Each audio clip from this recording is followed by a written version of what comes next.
Perú con esta alta tensión, además que se da entre México y el gobierno de Dina Boluarte para poder abordarlo en profundidad. Recibimos con muchísimo placer al ex canciller de Perú, Miguel Rodríguez. El placer de saludarlo y de recibirlo en DirecTV, Rodríguez.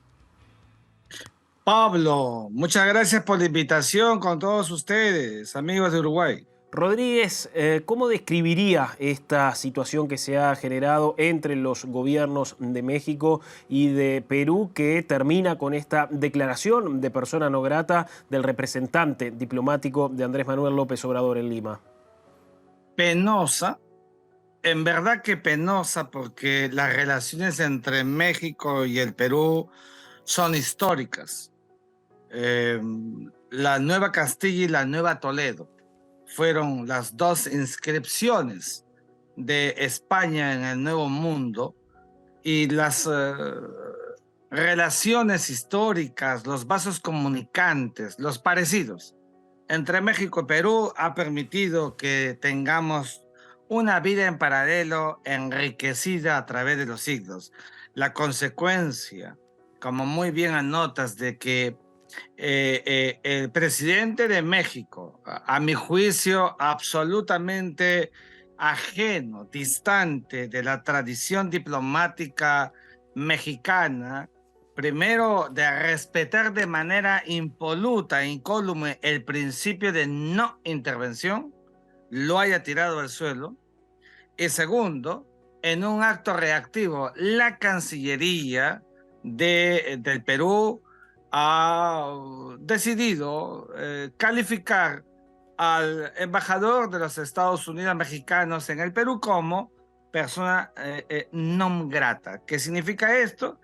Que ya no es apreciable y su permanencia en el país es insostenible. De hecho, ya viajó para México.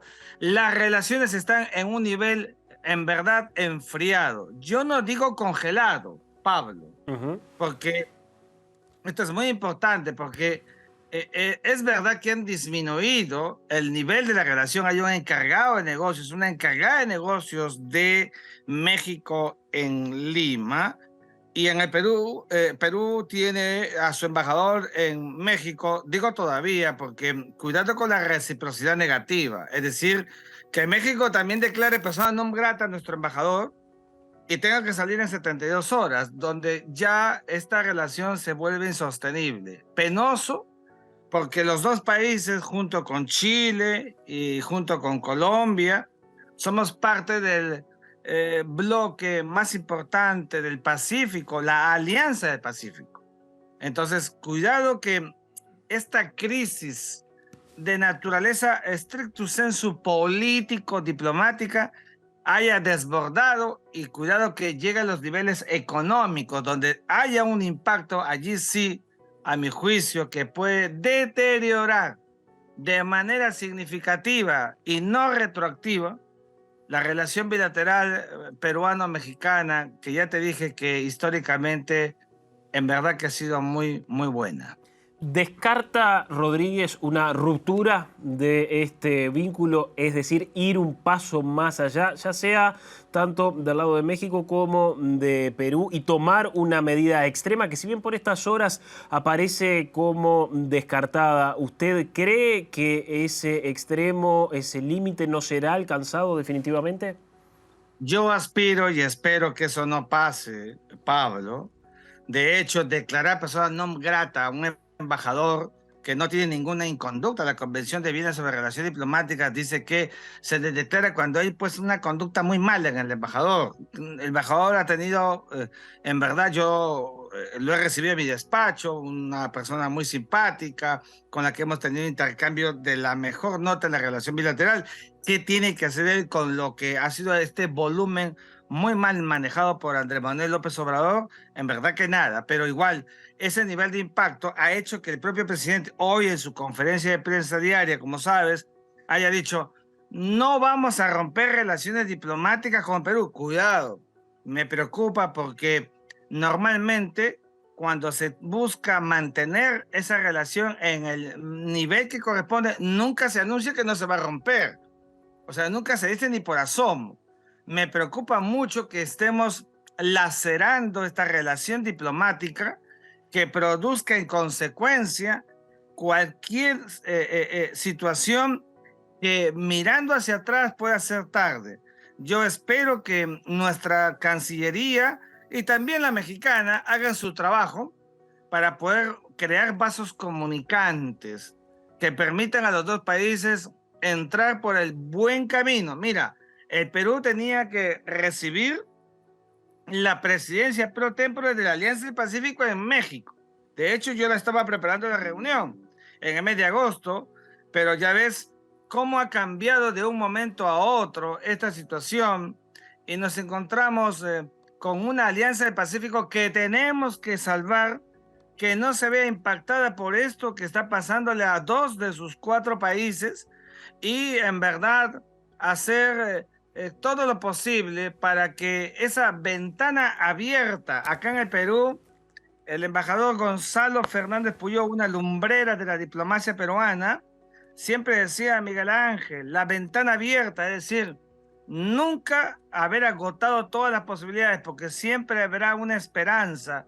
Y yo creo que a pesar de la crisis, Pablo, tenemos que trabajar en el ámbito diplomático para volver a reconstruir una relación bilateral. Pero para eso tendrá que ser importante que México, y digo mejor, el presidente de México ponga de su parte y deje de estar ingresando de manera en verdad abrupta en el fuero interno del Perú, violentando este principio de no intervención tan desarrollado por la doctrina Estrada mexicana, que le ha servido al enorme panamericanismo que alcanzó a todo América, como sabes, en el siglo XX.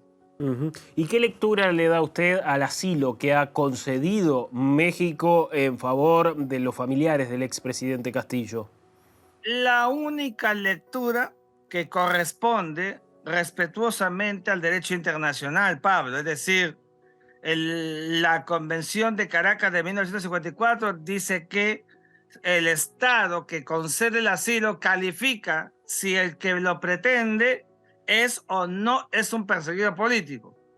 Para la visión de la diplomacia mexicana, que en verdad es el propio presidente, pues la señora, la esposa del expresidente y los hijos califican. Entonces, ¿qué ha hecho el Perú?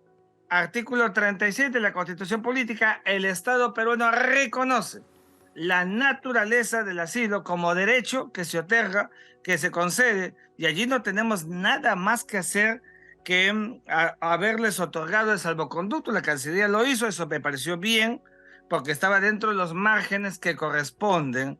Pero políticamente, pues hay diversas visiones. Yo siempre me quedo con aquella que privilegia los derechos humanos, Pablo. En un momento como este es evidente de que hay colisiones, golpes, pero también hay que respetar las instituciones como el asilo. De lo contrario, entonces nos menoscabamos, le quitamos afán garantista al derecho internacional y anarquizamos las relaciones internacionales, la política exterior y el derecho internacional. ¿Cómo se llama eso? En verdad, eso se llama desorden. Y eso es lo que siempre debemos evitar. Rodríguez, en última instancia, usted compartió gabinete con el presidente Pedro Castillo, fue él quien lo designó ministro de Relaciones Exteriores. Quisiera pedirle una reflexión sobre la actual situación que está atravesando el país. Mira, Pablo, te agradezco por la pregunta. Efectivamente, al expresidente Castillo le decían que ensanche su gabinete. Y entonces fuimos muchos los llamados y pocos los que aceptamos involucrarnos con el gobierno. Yo lo hice porque soy un hombre de Estado. Trabajo toda mi vida en el Estado, he trabajado con presidentes, cancilleres, ministros de Defensa, y pensé y asumí mi rol como corresponde, sin entrar en estas tremulosas variables de quienes creen que al hacerlo se van a quemar, como se dice aquí en el Perú. Nada de eso. Siempre con la frente en alto, asumí mi rol de canciller, corregimos cosas que estaban muy mal hechas en nuestra política exterior y siempre con la frente en alto y me siento feliz de haber defendido las causas de corrección en la diplomacia peruana y no me arrepiento de haberle servido al Estado peruano, porque esa es la tarea de todo peruano, de todo internacionalista, como lo hice yo. Nadie sabe lo que iba a pasar después. Nadie sabe, nadie tiene una bolita mágica para saber lo que iba a pasar después. Mi tiempo, que fue corto de 40 días, en verdad me permitió mirar, auscultar, sí, un nivel de incongruencia, porque decidimos con el presidente que íbamos a acabar con el reconocimiento a la autoproclamada República Árabe Saharaui, que no existe en el derecho internacional, que no está ni reconocida por nada ni por nadie. Eso lo corregimos y al mes esa corrección fue prácticamente enlodada. ¿Qué debe hacer un hombre de principios? Alejarse, pues. Y ese nivel de incongruencia para mí fue gravitante. Tomé la decisión de renunciar de manera irrevocable, pero ya fue para mí un signo de que aquí evidentemente la cosa no estaba bien y ya he visto lo que pasó 2, 3 meses después. Ujú. Y qué oportuno esto, aun cuando Uruguay, por cierto, sigue reconociendo la legitimidad como Estado de Saharaui, más allá de algunos intentos en los últimos tiempos de aproximación al Reino de Marruecos. ¿Está de acuerdo con esta fórmula para generar un adelanto a las elecciones en su país? Pues yo creo que lo he dicho sostenidamente. En el Perú tenemos que aprender a ser muy serios con el respeto de la constitución política.